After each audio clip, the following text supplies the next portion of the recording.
iwacu amahoro iwanyu. Ntimwibagire gufyonda kuri subscribe no kubisangiza bagenzi banyu. Ubu ni wa mwanya mwiza wo kubana natwe mu ncamake y'amakuru agezweho mu gihugu cy'u Burundi. Musitanteri komine Mukaza Renovasi Ndayihebura kuri uyu munsi yakiriye Sadiki Ntakirutimana yaramaze iminsi yitanga agasanura ibarabara mu gisagara ca Bujumbura. Yamushimiye mu kumuha agashiruka bute hamwe n'umufuko umwe w'isima kugira ngo asoze igikorwa yatanguye.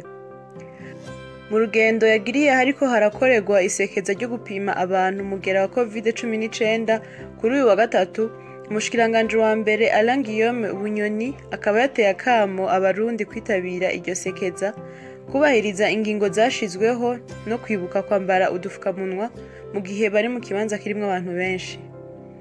Aho yagendeye akaba ari kw'ihoteli Source du Nil no kuri NSP, ahasanzwe hatangirwa impapuro zerekana ko umuntu atagwaye, cane cane ku bashaka gufata ingendo hanze y'igihugu.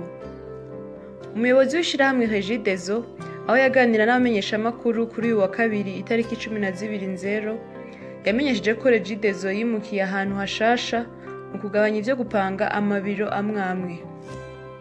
Simeon Habonimana akaba yongeye avuga ko bizonabafasha gukoresha ibikoresho bigezweho. Ingingo yashizweho n'ubushikiranganje bw'intwaro yo hagati mu gihugu, iterambere rusangi n'umutekano yo gutangura kwambara agafukamunwa ku bashoferi n'abakonvoyeri mu ntumbero yo gukinga umugera wa COVID-19 yatanguye gushirwa mu ngiro. Ni mu gihe kuri uyu wa kane atawuzokwiyunguruza haba mu modoka haba kw'ipikipiki canke kw'ikinga atambaye agafukamunwa. Kudandaza agafukamunwa vyaciye biba akazi kuri bamwe, cane cane ku basanzwe bashona impuzu. Agafukamunwa kamwe gashobora kugurwa hagati y'amafaranga 1000 n'ibihumbi 3 vy'amarundi. Umunyamabanga mukuru w'urubuga rw'igihugu rujejwe gukinga impanuka, ibiza n'isibe, Komiseri Aniseti Nibaruta yagize ico avuga ku mwuzurira wateye mu Gatumba. Ko Gatumba ari ihuriro ry'uruzi Rusizi, ikiyaga Tanganyika n'amazi y'imvura igwa ku misozi ihanamye ikaruhukirayo. Kubwo gusanga hari kiyaya kandi ko nubwo ho kubakwa gute hatomera neza, ubwo rubuga rukaba rusaba leta gutangaza ko amakaritiye 3 ariyo Mushasha ya mbere n'iya kabiri hamwe na Gaharawe yo muri iyo zone adakwiye kubamwo abantu, hanyuma igatanga ibibanza bakimura abahaba. Ange Niyera uwatsinze kuba Miss Ngoma 2020 akaba atarashikirizwa ivyo yatsindiye n'ibisongerezi vyiwe ngo nuko ngo ariko kandi n'abafashije ico gikorwa ngo ntibarabona impembo. Ariko ujejwe Ingoma Events akaba ahakana avuga ko ngo ababivuga ari abashaka gucafuza Ingoma Events. Miss Ngoma akaba yemeje ko azoronswa imodoka yatsindiye ahejeje kwiga kuyitwara. Kuri uyu wa gatatu igenekerezo rya 13/0 uyu mwaka turimwo, abaserukira ubushikiranganje bw'imigenderanire y'u Burundi n'ayandi makungu bagize inama n'abaserukira ibihugu vya Buraya Union Européenne mu ntumbero yo kwigira hamwe ibibazo vy'iterambere rusangi mu gisata c'imigenderanire. Muri komine ya Cankuzo abanyeshuri barenga 300 nibo bahevye kwiga mu gice ca mbere c'amashuri c'umwaka 2020 ushira 2021. Bikaba vyamenyekanye ku wa mbere mu nama yakoreshejwe n'umuyobozi w'indero muri iyo komine ari kumwe nabo bakorana. Imvo nyamukuru yatumye abo banyeshuri bahagarika amashuri akaba ari ubukene bwatumye baja kurima. Bakaba bagiye gutegura inama izobahuza n'abavyeyi kugira barabe ko abo bana bosubizwa mu mashuri. Buramatari w'intara ya Makamba Françoise Ngozirazana akaba yasohoye itangazo rimenyesha abanyagihugu bose bifuza kugana ibiro vy'iyo ntara ko boje bambaye agafukamunwa mu ntumbero yo kugwanya ikiza c'umugera wa corona. Uzoja atambaye agafukamunwa ntazokwakirwa. Daniel Mpitabakana umuyobozi ajejwe igisata c'igitoro mu kiganiro yagiranye n'abamenyeshamakuru kuri uyu wa kabiri yamenyesheje ko ibituro 24 bidandarizwamwo igitoro vyatanze amande agera ku miliyoni 37 z'amafaranga y'amarundi. Impamvu akaba ari ugutanga igitoro kidakwiye mu ntara zirenga 10. Ibituro vyanse ko babigenzura navyo bikaba vyarafatiwe ibihano. Mu ntara ya Ngozi, imbwa ziyerera zigize ndanse mu kurya ibitungwa zisanze mu mihana. Hakaba hagiye gutunganywa isekeza ryo kuzihiga no kuzica. Dutandukire amakuru y'inkino, aho ishirahamwe ry'umupira w'amaguru FFB yatanguje inyigisho ku bamenyereza bafise licence D mu ntumbero yuko boronka licence C.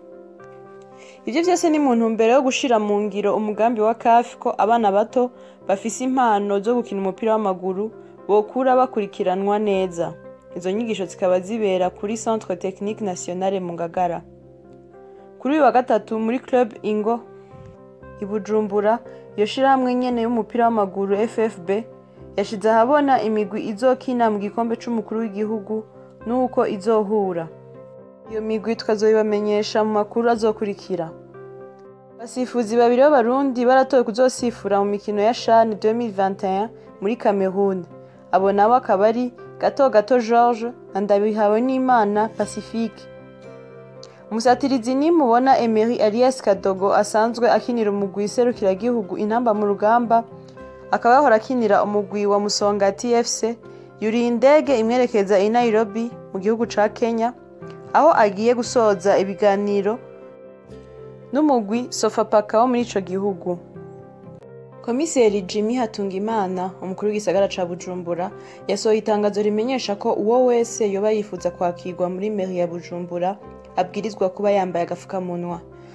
Aho akaba ari mu biro vya komine canke zone iyo ariyo yose, kandi ngo uzobirengako ntazokwakirwa. Nabi yasohoye itangazo rimenyesha ko uwuzoza ashaka kwigana abwirizwa kwambara agafukamunwa, atari uko atazokwakirwa. Bantu Boy Entertainment yateguye inama kuri uyu wa kabiri itariki 12 ifise icivugo agaciro k'umuhinyanyuzi n'ibikorwa vyiwe. Uburongoye Bantu Boy Entertainment Mugani Desire alias Big Fizzo akaba yamenyesheje ko iyo nama yateguwe kubera ko hariho batazi amategeko abaraba naho bo kwitura mu gihe barenganijwe. Akaba ariyo mpamvu n'abazi amategeko na OBDA bari batumiwe kugira basigure amategeko agena abaririmbyi, kumva yo kugwanira ko akazi kabo nk'abaririmbyi kotangura kubatunga. Ubuserukizi bw'Ubushinwa mu Burundi bwasohoye urwandiko rwo kumenyesha uwo wese azova i Burundi agana muri ico gihugu ko azokwipimisha kabiri mu Burundi imbere yo gufata indege, hama bivanye n'igihugu kindi kizocagurwa nabo ca transit yongereye ipimishe kabiri. Ivyo bipimo akaba ari igipimo c'amate n'ic'amaraso. Tembo Power na WK Construction zashize hamwe kugira zubake barrage idama mu Rumonge na Siguvyaye i Bururi. Ivyo bikorwa bikazobatwara amafaranga agera ku miliyoni 50 z'amadolari.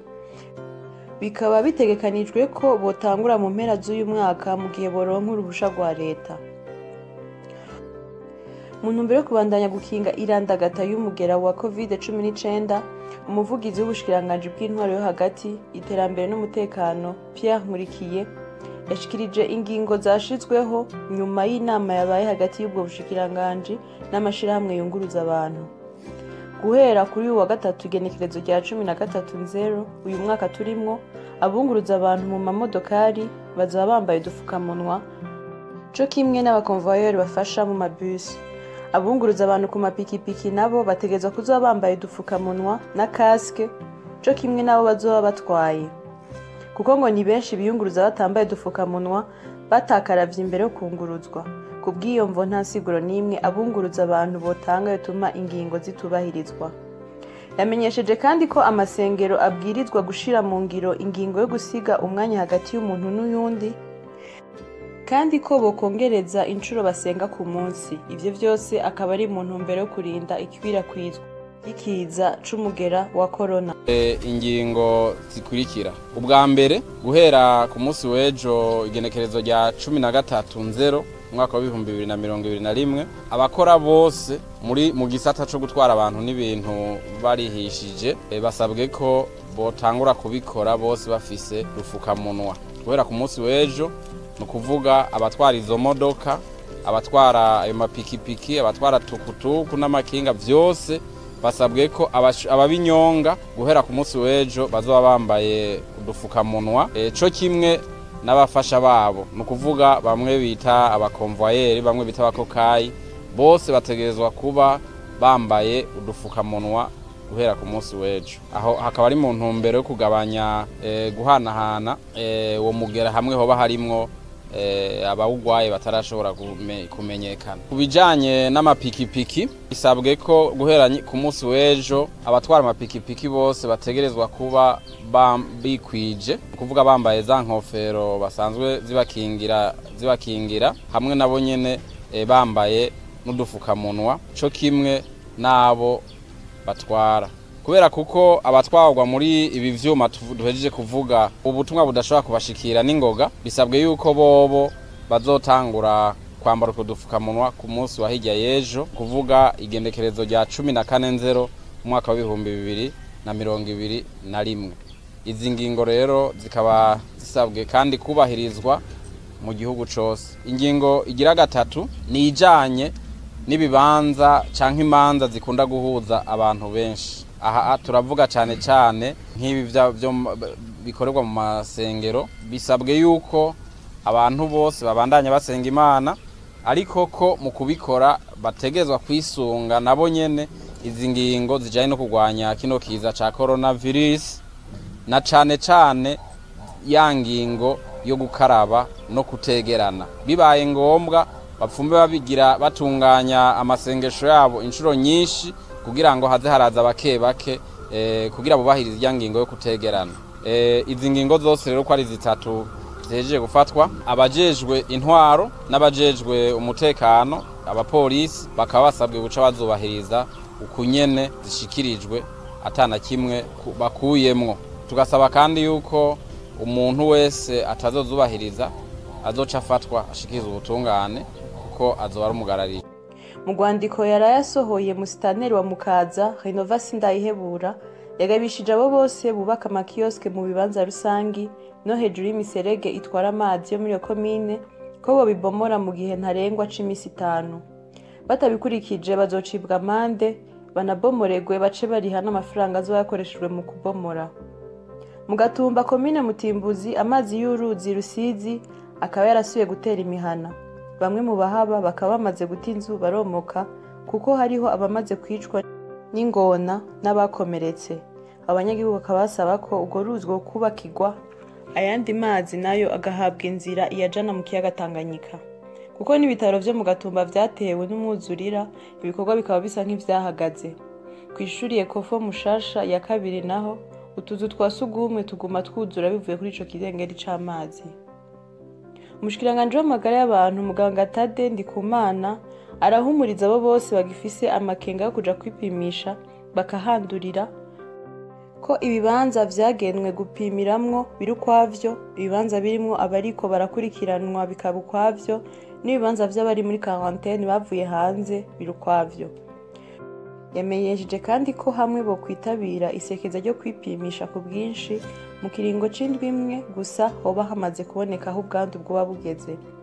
Ku vyerekeye inkuru z'ibihuha zigize imisi zica ku mbuga ngurukana bumenyi zivuga ko udufukamunwa twoba turimwo umugera wa corona, yamenyesheje ko ari binyoma kandi ko udufukamunwa twose twinjira mu gihugu tuba twasuzumwe. Ikigo Bonne Action umugira neza kirongowe n'umutambukanyi w'umukuru w'igihugu c'u Burundi cagendeye ibitaro vyitiriwe umwami Khaled kuri wa 2. Akaba hari mu gisata ca maternité aho cafashije imiryango 21 mu kuyiha imfashanyo zitandukanye. Uwunganira uwutwara iryo shirahamwe yamenyesheje ko urwo rugendo rwari rufise intumbero yo kugarukira banaho nikora bari muri ivyo bitaro.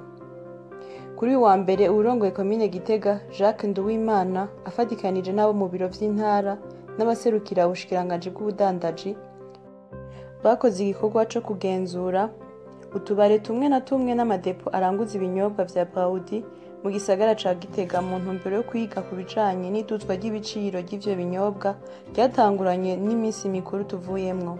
Utubare 24 hamwe n'amadepo 9 vyaciriwe ihadabu irenga umuriyoni w'amarundi kubwo kutubahiriza ibiciro vyashinzwe.